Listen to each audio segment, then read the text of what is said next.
ബ്രസീലിനെ ഈ ലോകകപ്പിൽ ഭയക്കേണ്ടതുണ്ടോ?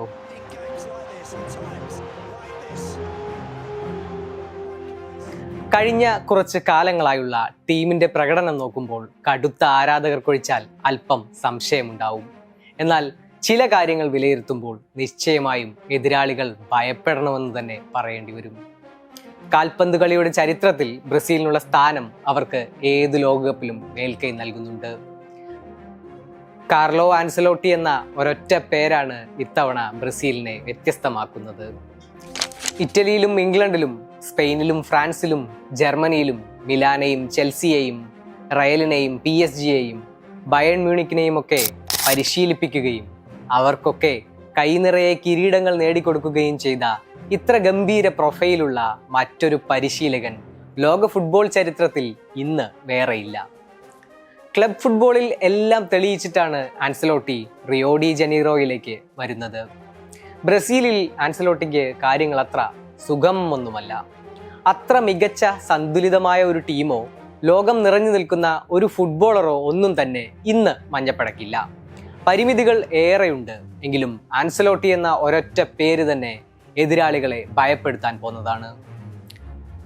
2026 ലോകകപ്പിന് മുന്നോടിയായി ഏറ്റവും വേഗത്തിൽ 26-അംഗ അന്തിമ ടീമിനെ പ്രഖ്യാപിച്ച ടീമുകളിൽ ഒന്നാണ് ബ്രസീൽ. പരിക്ക് കാരണം കരിയർ ആകെ പ്രതിസന്ധിയിലായ നെയ്മർ തിരിച്ചു വരുന്നുവെന്നതാണ് ബ്രസീലിയൻ ടീമിന്റെ ഏറ്റവും വലിയ ആകർഷണം. 2023 ശേഷം ഇതാദ്യമായാണ് നെയ്മർ ടീമിൽ സ്ഥാനം പിടിക്കുന്നത്. ടീം പ്രഖ്യാപനം നടത്തിയ വാർത്താ സമ്മേളനത്തിൽ നെയ്മറുടെ പേര് ആൻസലോട്ടി പ്രഖ്യാപിക്കുമ്പോൾ ഉണ്ടായ കരഘോഷം നിലയ്ക്കാൻ അല്പം സമയമെടുത്തിരുന്നു. അത് തന്നെ തെളിയിക്കുന്നുണ്ട് ആരാധകർ എത്രത്തോളം നെയ്മറിൽ വിശ്വാസമർപ്പിക്കുന്നുണ്ടെന്ന്. Neymar Junior Santos. ബ്രസീലിയൻ ക്ലബ്ബായ സാന്റോസ് FC-ക്ക് വേണ്ടിയാണ് നിലവിൽ നെയ്മർ കളിക്കുന്നത്.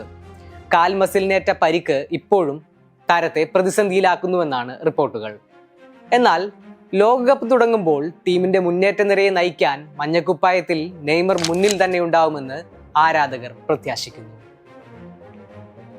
പരിചയസമ്പത്തിന് വലിയ പ്രാധാന്യം നൽകിക്കൊണ്ടാണ് ഇത്തവണത്തെ ബ്രസീൽ സ്ക്വാഡ് ആൻസലോട്ടി പ്രഖ്യാപിച്ചിരിക്കുന്നത്. ലിവർപൂൾ താരം അലിസൺ ബെക്കർ ആയിരിക്കും ടീമിന്റെ 1-ാം നമ്പർ ഗോളി. എഡേഴ്സൺ, വെവേട്ടൺ എന്നീ 2 പരിചയസമ്പന്നരായ ഗോളികളും സബ്സ്റ്റിറ്റ്യൂട്ടായി കൂട്ടിനുണ്ട്. Cafu, Dunga, Roberto Carlos, Thiago Silva തുടങ്ങിയ ഇതിഹാസ താരങ്ങളാൽ സമ്പന്നമായിരുന്നു പഴയ ബ്രസീലിയൻ പ്രതിരോധ നിര. എന്നാൽ ഇന്ന് അന്നത്തെ പോലെ ശക്തമായ പ്രതിരോധ കോട്ടയൊന്നും ബ്രസീലിനില്ല. Alex Sandro, Bremer, Danilo, Douglas Santos, Gabriel Magalhaes, Ibanez, Leo Pereira, Marquinhos, Wesley എന്നിവരാണ് പ്രതിരോധ നിരയിലുള്ളത്. Bruno Guimaraes, Casemiro, Danilo, Fabinho, Lucas Paqueta എന്നിവരാണ് മധ്യനിരയിൽ. Endrick, Gabriel Martinelli, Igor Thiago, Luiz Henrique, Matheus Cunha, Neymar Junior, Raphinha, Rayan, Vinicius Junior എന്നിവരടങ്ങുന്ന മുന്നേറ്റ നിര. വിനീഷ്യസും റഫീഞ്ഞയും നെയ്മറും അടങ്ങുന്ന മുന്നേറ്റ നിര ഈ ലോകകപ്പിലെ തന്നെ ഏറ്റവും കരുത്തുറ്റതാണെന്ന് പറയാം. എന്നാൽ നെയ്മറുടെ പരിക്ക് ഒരു പ്രശ്നമാണ്. ഒപ്പം ആൻസലോട്ടി നെയ്മറെ ബെഞ്ചിലിരുത്തുമോ അതോ സ്റ്റാർട്ടിംഗ് 11-ൽ ഉൾപ്പെടുത്തുമോ എന്ന കാര്യത്തിലും ഉറപ്പൊന്നുമായിട്ടില്ല. കാസമിറോയും പക്വേറ്റയും അടങ്ങുന്ന മധ്യനിര കളിമനയുന്നതിൽ എത്രത്തോളം വിജയം കാണുമെന്നതിനെയും പ്രതിരോധ നിര എത്രത്തോളം സുരക്ഷിതമായി ഗോൾ വീഴാതെ കാക്കുമെന്നതിനെയും ആശ്രയിച്ചായിരിക്കും ബ്രസീലിന്റെ സാധ്യതകൾ.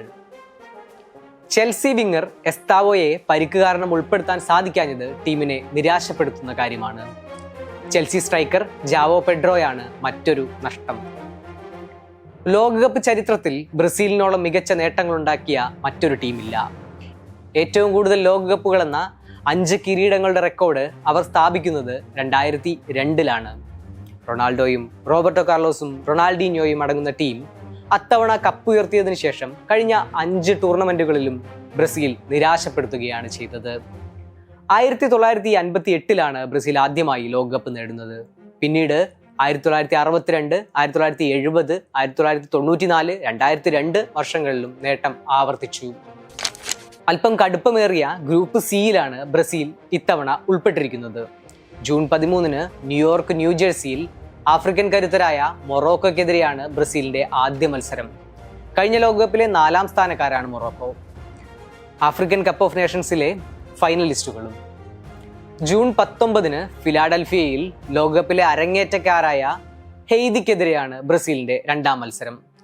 ജൂൺ 24 മിയാമിയിൽ സ്കോട്ട്ലൻഡിനെയും നേരിടും.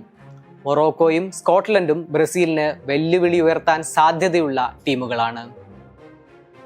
ചരിത്രമാണ് ബ്രസീലിയൻ ടീമിനെ ഈ അടുത്ത കാലത്തായി വല്ലാതെ സമ്മർദ്ദത്തിലാക്കുന്നത്.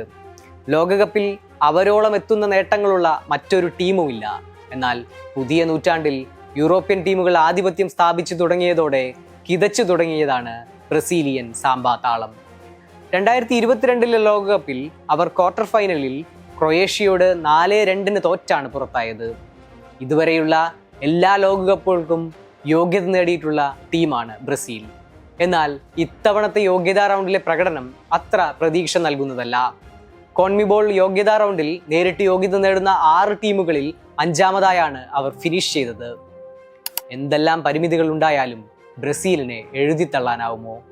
ലോക റാങ്കിങ്ങിൽ 6ാം സ്ഥാനത്തുള്ള ബ്രസീൽ ഈ ലോകകപ്പിലെ ഫേവറേറ്റ്സ് പട്ടികയിൽ മുന്നിൽ തന്നെയുണ്ട്. ആൻസലോട്ടി പരിശീലിപ്പിക്കുന്ന ടീം ലാറ്റിൻ അമേരിക്കയിലേക്ക് തുടർച്ചയായ 2ാം കിരീടം എത്തിക്കുമെന്ന പ്രതീക്ഷയിലാണ് ആരാധകർ.